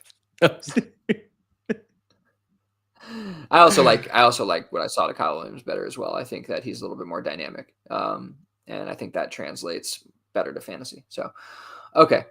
Andrew Armstrong out of Arkansas. Thoughts, Jake? Yeah, he kind of fits into this next group of old school possession wide receivers that kind of have faded out of the NFL. And by faded out, I just mean they're aging out. You see guys the old school Mike Evans, who has a lot more verticality than even Andrew Armstrong does, but he has a lot of physicality. He lacks the big yak rack like that playability many GMs seem to crave, but he seems dependable, direct, dedicated. It's picking up chunk yardage with concise releases, tidy footwork, and borderline automatic hands. Armstrong is going to have to impress before the draft to make an impact moving forward. I really am afraid that if an organization doesn't believe in his skill set from the onset, he'll have a difficult time getting on the field. And by that, I mean, someone is going to have to give up relatively decent draft capital ahead of time for me to think that they're going to also give him a chance to make the final roster. So without that, I'm just fearful that he'll have a difficult time getting in there. But he does kind of give me similar vibes. And I don't mean player comp wise. I mean pathway to maybe even someone like Jalen Coker, who didn't have draft capital, but you heard the murmurs in the rookie camp and then subsequent actual camp that, they liked him. If you hear that about Andrew Armstrong, I definitely can see a possible place for him moving forward in the NFL. Okay. Yeah, big frame X type with good athleticism for size, good ball skills, as well as awareness. Could use some route refinement, limited route tree, some good tools in the toolbox, but lacks great nuance and manipulation movement. He does move a little bit like Devonta Adams, and I think it's more of his like frame and how he kind of throttles down is really what I mean. Is kind of like that I see movement that. from from like it's from like release to like throttling down and kind of those kind of things. It's like I see a similar like mechanical thing happening. Excellent blocker, strong and technically sound. Watched him against some good competition: Oklahoma State, LSU. 59.5. That's decent grade. I kind of agree with you. If you hear some murmurs in camp and whatnot, like that there could be something there, but a long shot, like a lot of these guys we're talking about. Okay, this next guy is super interesting. Kelly Akari. If you saw his last name, you would not think that is how it is pronounced, but it is. Very interesting dude. Yeah, Matt Waldman has him wide trust receiver Billy 8. with naming pronunciations. I listened to the broadcast. And oh, good God. I got this one right. So Kelly Akari out of Mississippi State, UTEP. I think UTEP is where he last played. And I think he also got injured maybe. He played very few games this last season. I'm not sure exactly what the deal was there, but very little tape from 2024. So with that said, what are your thoughts on Kelly Akari? Yeah, and I think you were talking, and I unfortunately talked over you. Sorry. You were saying that Matt Waldman actually has him at wide receiver 8 based off of his film grade. Yeah. So there's something there. I'm not going to just put Matt on this crazy pedestal and just say everything that he says is the gospel, but I do think that there's clearly a player here. I do have that he's a ball tracking monster. That over the shoulder catch, I think it was against Auburn, will forever live in your dreams once you see it. Kelly's feet just keep moving. Excessive almost. Fixated on the next step, borderline impossible to predict, especially in pre-catch. And you see it sometimes also in post-catch too. Like the dude is just kind of like a tap dancer in a way. His acceleration and deceleration control is beautiful. I asked myself, is it even remote controlled? Like the way that he's able to kind of pick pockets, speed into them, speed out of them. You see this a lot too, because the Mississippi State quarterback is fucking atrocious and would throw things into spots that just don't look catchable. And Kelly would just burst into those spots and then be able to catch his feet, stay in bounds, and then just like do these like little toe taps. There we go. Super exciting prospect that I want to see some love from the NFL from, because I think I might have fallen in love. Yeah, this is a very fun prospect. I like him a lot. I think that what you're talking about there, he exhibits it on a stop and go very often. He does this. He's very, very good deceleration and acceleration. I think sometimes deceleration is even more important than acceleration for wide receivers if you can stop on a dime. But for him, he can stop and start on a dime. So he's able to kind of mid-route, dig down, drop his hips, get low, and burst through that and kind of separate with that, with that move. And so I don't think he's like the most refined, but he is definitely a very good route runner, has very good technique, good footwork, above average stem nuance, all that stuff. I think he's there. Ball skills, 15 out of 20 overall. So he's got very high marks in almost every category of ball skills. I completely agree with you. Outstanding ball tracking.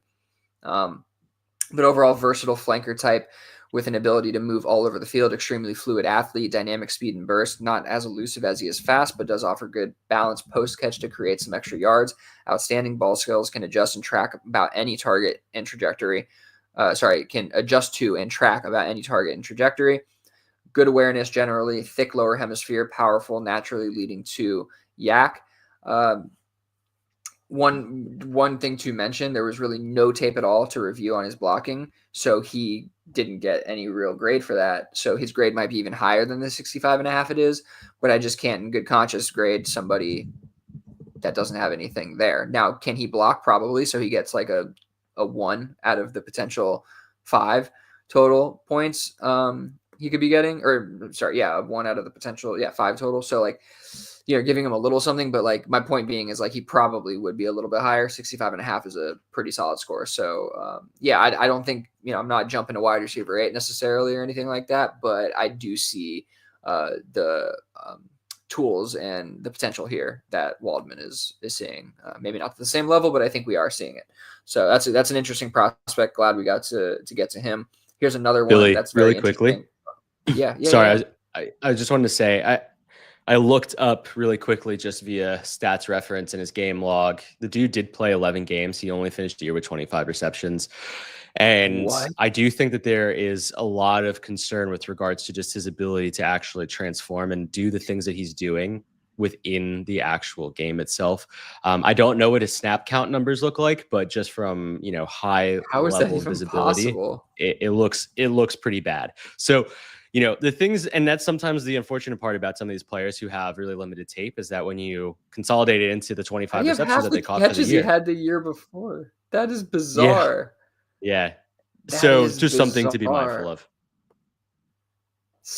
I got to look more into that and see what happened there. That seems outrageous. But yeah, I mean, you're obviously right. That's definitely the case, and that's why there was very little tape out there. So that's interesting. He's doing some very cool stuff or very good stuff on a very limited basis. Wow. Okay. I wonder what the usage thing was there. Got to dig more into that one. All right, let's move on here to another interesting one. That was Kelly Akari. This one is going to be Kanata Mumfield. I think that's how you say it. Kanata Mumfield out of Pittsburgh. Jake, what do you got? This is going to be a fun one. What you got on Mumfield? Whew, all right, I'll try and go through this fast. Shape-shifting, ball tracking, separating extraordinaire. So why haven't we heard of Kanata yet? It really comes down to his overall speed and acceleration downfield. I just don't think that he has that game-breaking speed that a lot of people want to see on tape. Kanata just can't get the work done post-catch as well. So I don't want to beat this point over the head, but in the modern game, this is basically a necessity. If you're unable to create plays post catch, you're just not going to make it. So that is a huge concern for me. It honestly feels like dumbification of the sport, and maybe I'm rambling here away from Kanata's profile, but he's hindered by the expectations the sport has transitioned towards, which doesn't reward game intelligence, savviness, and general game-winning qualities like Kanata has. Instead, we look at the outlying skills and hope they translate to what Kanata has, which, to be honest with you, I don't think a lot of pro players even have. Here's to hoping that we can see some of what Kanata can do at the pro level. He makes cornerbacks look silly, as he basically does the equivalent of a crossover in basketball, but with a football. It's an incredibly smart way to use your arms while carrying the ball, as long as it works on the defender. Kanata is someone I'll keep an eye out on from a DC perspective. If there's any traction there and he lands in a shallow room, I think that I'll be snagging probably more than just a share or two.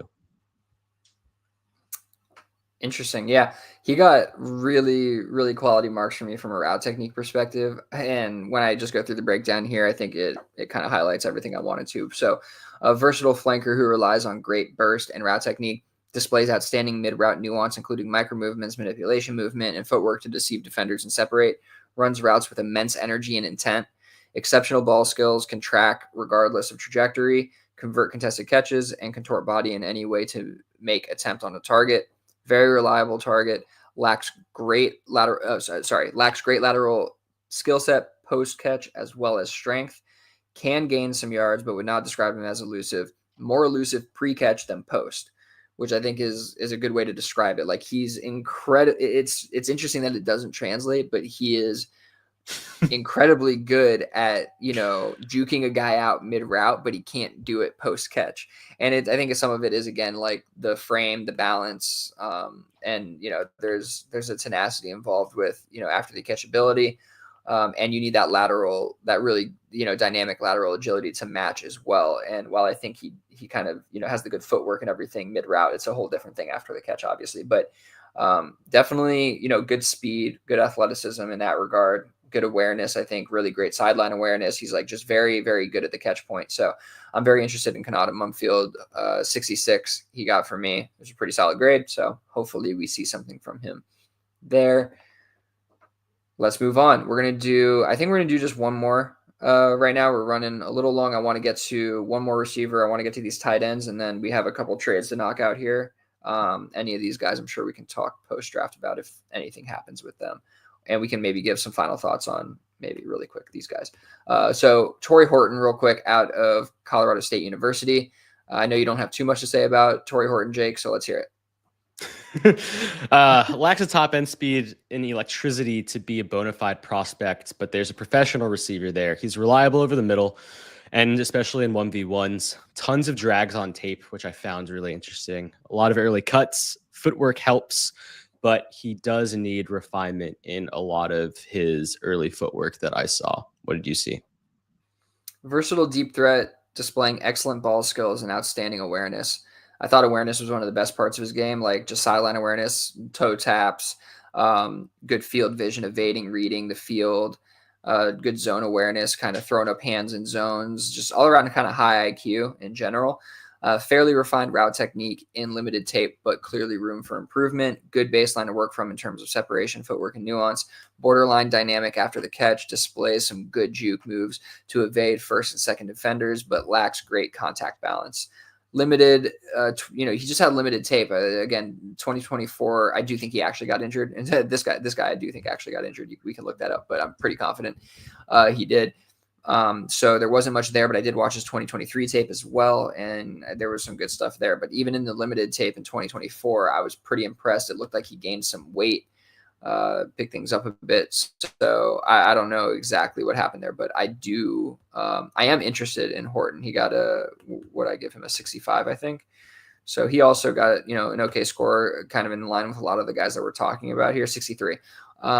So it's going to take some draft capital and in a good situation to definitely get him up the board. But I like some of the things I saw. I think a little bit more than Jake did. Yeah, I don't think that they're bad per se. I just wasn't necessarily as blown away by some of the other prospects that we were watching, but I think that there's something really dependable there. You were right. He only played 6 games this year, so his season unfortunately was cut a little short. He is also a late declare, so something else to be mindful of. I think he's 23 going on 24. So, but there's definitely a likable player there. Okay, real quick before we move here, we got a question in the chat. I'm thinking Judkins at 5 in my Dynasty rookie draft. I also own the 1 pick where I'm taking Genty. I won the league last year. I'm a contender. Yeah, I mean, we're going to get a lot more information here on where Judkins goes. I don't think you're going to need to necessarily take Judkins at 5. That wouldn't be my strategy. But Jake, what are your thoughts there? Yeah, it's very much, I think, for me, draft capital dependent. Like, if you do get that somehow he lands in the first, I totally want to get in on a running back that lands in the first. I totally get it, especially as a contender. Getting potentially 2 immediate starting running backs is a great spot to be in. But I do think that the 105 is a stretch. If he goes in the first, it probably isn't that much of a stretch. I have my doubts that he goes in the first round. So I do too, or even early second. If he's touching even like somewhere in like the first 45 picks, I think that's probably a pretty good range for me to get somewhere in like the 106, 107 range. If this is a super flex league, even I probably push him back to like the 108, 109 territory. But this is the type of thing where if you do want to go get your guy and your league is not, as fluid as you want it to be with draft pick trading, then you very much do take that guy where you want to. I just don't think that that's a necessity with Judkins, but there's a lot of hype around him, and I can totally see, kind of folding under the pressure there. Yeah, I just had deja vu. You definitely said that thing about pick 45 before, like exactly, no doubt about it. Did I? Or about like in the 45 range or whatever. Yeah, absolutely. Like the whole thing. Like you said that whole thing for sure. 100%. I don't think so. Okay. So we're going to move. You did for sure. It was in my dreams or it was here, but you did, whether it was there or here. And this is what I dream about, fantasy. This is how deranged I am. All right. We're going to move on to the tight ends real quick here that we haven't talked about. We did talk about the top 4 guys in a past episode. You can go check that out. Let's jump into Gunnar Helm real quick out of Texas. Cool. Yeah, Gunner's super interesting. He feels like the type of prospect whose college production doesn't necessarily translate into NFL production, but he should still get on the field. He needs help with his general hand placement for leverage while blocking. Aside from that, he could be a viable 2 tight end option in his first couple of years, and then potentially grow into something that's more viable as a true fantasy asset. What do you see? Yeah, I think he's going to be ultra slept on because of that 40 time that he did on a bad ankle. Yeah. And I think he's not very fast, don't get me wrong, but he's definitely faster than that. And he has incredibly good ball skills. And he's a great blocker. And so those things are going to translate at the next level. Inline type tight end with sneaky great ball skills and some ability after the catch. Would not describe as elusive. However, he does break quite a few tackles, usually the first one, and displays good balance to stay up through contact.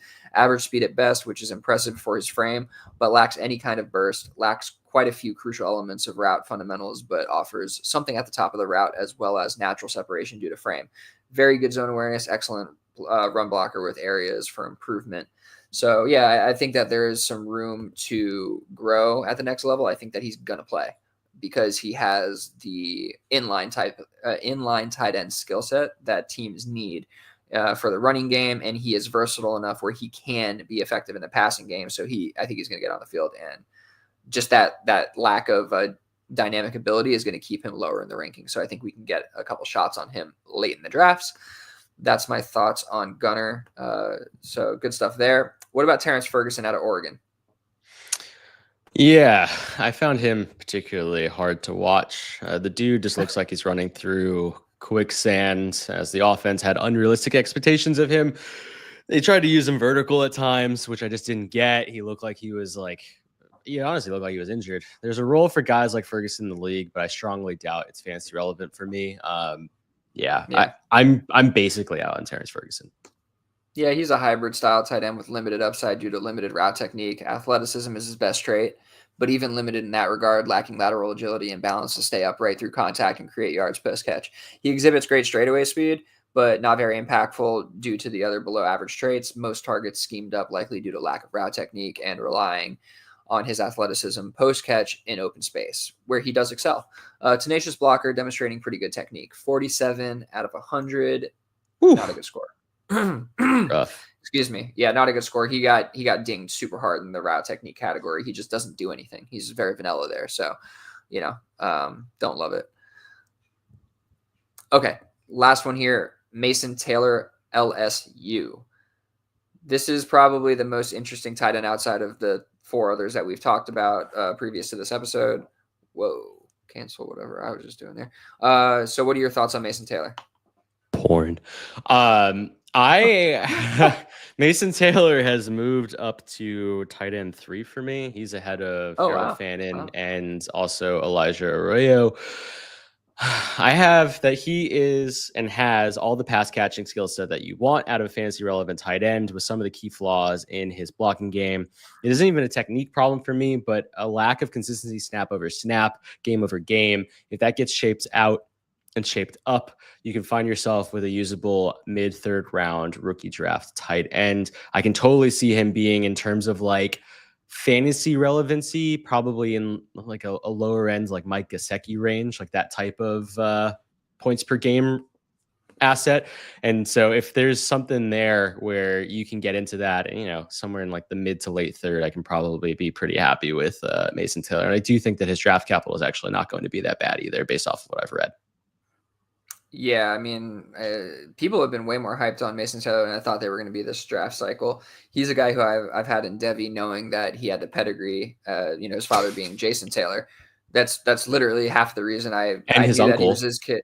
Yeah, yes, of course. But in general, I just knew that he had a great football pedigree coming from his family.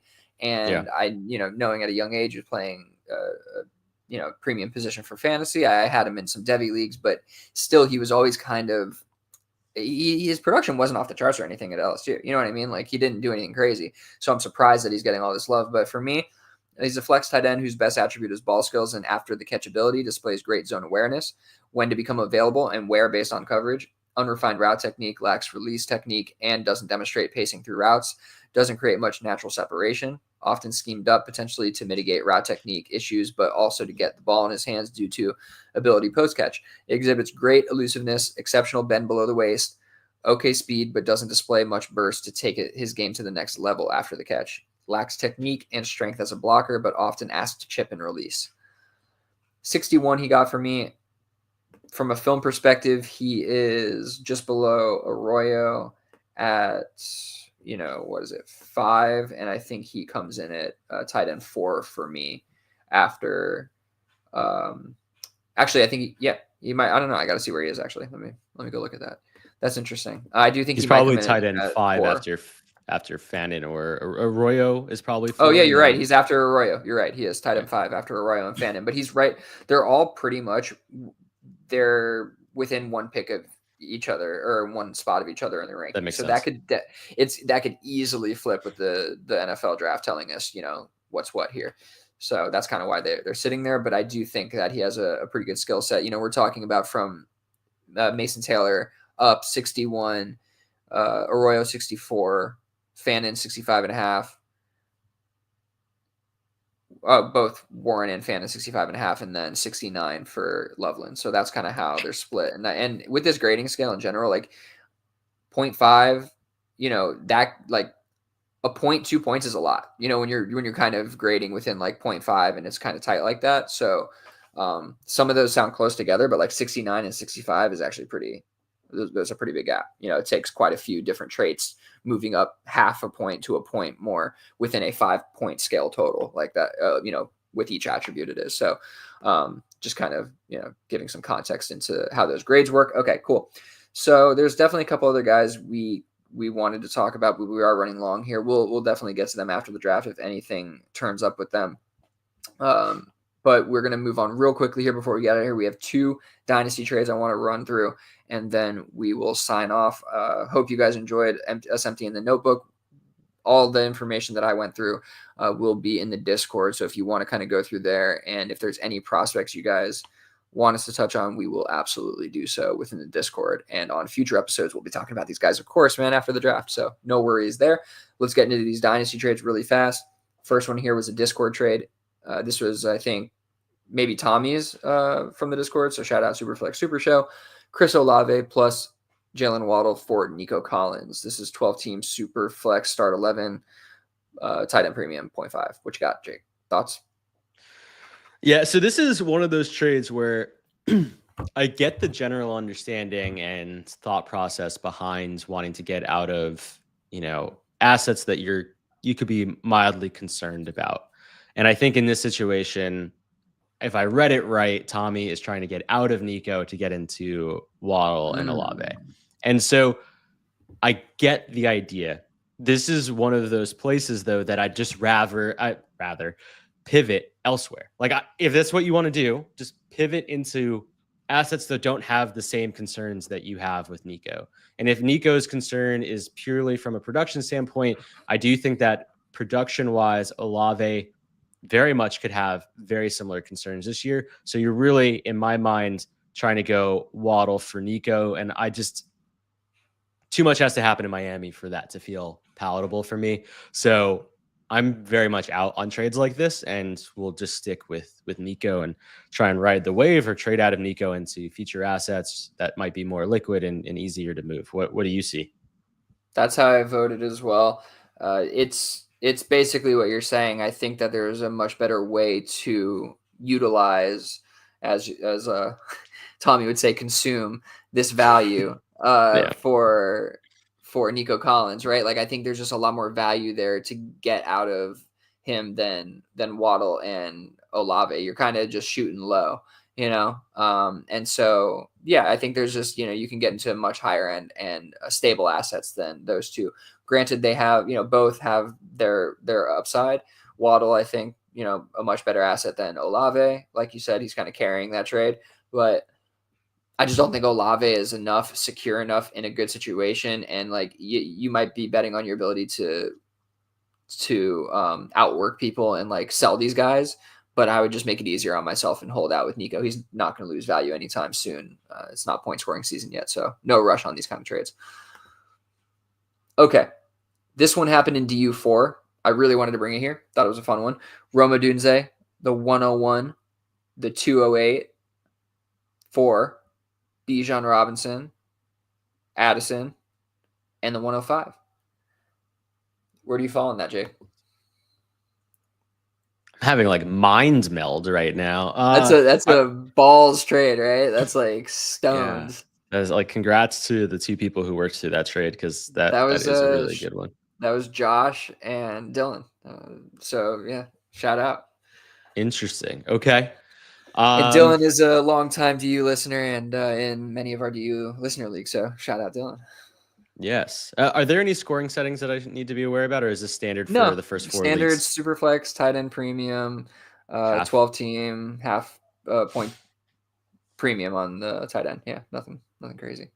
Fuck. This one honestly is really challenging for me. I think I have to Yeah. stand on my laurels and just accept the fact that I think the gap between Bijan and the 101 plus the gap between Addison and the 105 compared to Rome is bigger than 208. And I'm looking at it simply from quote unquote a value perspective. And there's a lot of risk involved in this trade. And I do think that we could look at this trade in 12 months and be like, damn, Rome and Janty could be, you could be talking about potentially a top 10, top 12 wide receiver in Mm-hmm. Rome and maybe a top 5 to 7 running back in his rookie year from fantasy output perspective. And that 208 really just doesn't matter anymore, right? But I don't know. That's kind of where I sit. This one definitely is fucked with my brain because part of me does say that side has higher upside, but because like I know what Addison is, Yeah, yeah. and it's unfortunately capped. I don't. Yeah, that's I'll stick with that. I think I stick with the Bijan Addison 105 side, but it's a good trade. Yeah, it's crazy good, and it's funny because the Bijan side is the side that Josh got, and I think again this is like a fair enough trade, so like no shade either way at all. Dylan is generally the side I feel like would be getting Bijan though. I feel like he's generally more like established vets or not established vets, established young players that are like very it's like very reliable. He's very, conservative in that regard. He's not taking like super crazy risks. But to your point, it's a lose a trade now. You're going to win in 6 months. Like if Rome does what we think he's going to do, he's going to clear Addison by so much that it's going to cover that 105 side as well as if Genty hits the way they want, he could be as good as Bijan, easily in the right situation, maybe even better because the situation could just be more favorable for him. Not that he's Right. a better, talent necessarily. He's probably pretty equal in talent level.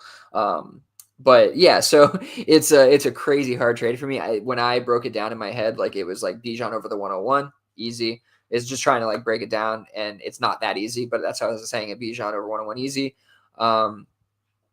Rome over Addison in the 105 is, it's pretty straightforward. I think that's good too. So it's very balanced is my point. You know what I mean? But I do think the Bijan being who he is edges this out kind of, with the 105 added to it, you get that value. Like, so I agree with you. It's just so damn close. So I think it's one that we could be looking at and say, yeah, he lost to them, but he won it later on. A lot of risk in this trade, I think, but maybe his team can carry it, and that's why he is trying to just get younger here and more solidified with upside at a premium position wide receiver. So interesting trade, very very interesting trade. I thought that you would find it the same, so glad we could run through that here. Shout out to Can I just the add one? DU4 members. Yeah, what's up? I was just gonna say I do think this is one of those trades too where potentially both people win. Like I think that this is a situation where if Josh, I don't know the teams well enough because I'm unfortunately not in D4 because I fucking wimped out that year. Sorry, but I do think that this is a situation if Josh's build is in the right spot, he very well can and could have improved his build to a place where it's competing at a higher level for the 2025 season, and Dylan very well could be adding to his roster particularly well for the 2026 or 2027 season, depending on like how that build is going. So I totally see it making sense in terms of valuation, but I do think like on the surface, that's just how I had to look at it, Yeah, absolutely. Great trade. Great trade. Shout out to all the DU listener leagues. Thank you for all the listeners who stuck with us here and joined us for the Empty the Notebook episode, going through all the prospects, going through some of the rankings and everything. It was really fun. I really enjoyed that. I think Jake did too. So we will, stick with us. Stick with us post draft. We're gonna have a ton of content, obviously, because everything's gonna change. So we'll be talking about our rankings next week and a bunch of other stuff. So enjoy the NFL draft. Hope you have some fun plans. I know it's middle of the week. Maybe you took Friday off. I work from home Fridays, so I can just get absolutely obliterated. But what are you doing, Jake? You just sitting around chilling, watching the draft this year? Yeah, that's exactly what I'm You guys doing. got a top 4 pick, bro. You're gonna It be up feels in there. great until they botch Top it. 5 pick. Yeah, That's fair. like Listen, Travis. It's either what is it? Travis Hunter, Abdul Carter, or Shador trade Sanders. out. Yeah, see, that's not an option. It's like it's either those two or you trade out, and even in the trade out situation, you really have to get paid pretty heftily, and that would be the only way. But I think honestly, from the sake of like knowing that everything will probably be gone by the time they pick, the Patriots in a really good spot because the likelihood of a tackle being taken by pick 4 is probably 0. So it's a nice spot to be in. As well as anybody, none of these tackles are good enough to be the 4th overall pick. So it's a blessing and a curse, to be honest with you. Yeah, I We'll get see it. what I happens. get it. We'll see what Yeah. happens. But Best of luck. everybody enjoy the draft. Hopefully, all your dreams come true. Oh, sorry, I just saw a little Kelly Akari thing here. Kelly Akari, wide receiver 76 in the Beast, which is the Dan athletic Brugler. Dan Brugler thing, which is I Yeah. mean, if he's in there at all, that's actually interesting. So good stuff. Good stuff. Okay, we're getting out of here. Thank you guys for joining. If you want to talk to us more, you want to do anything, you want to catch all the information we're talking about here, jump into Discord, and we'd be happy to have you. Other than that, we will catch you next time. Thanks for joining. Peace out.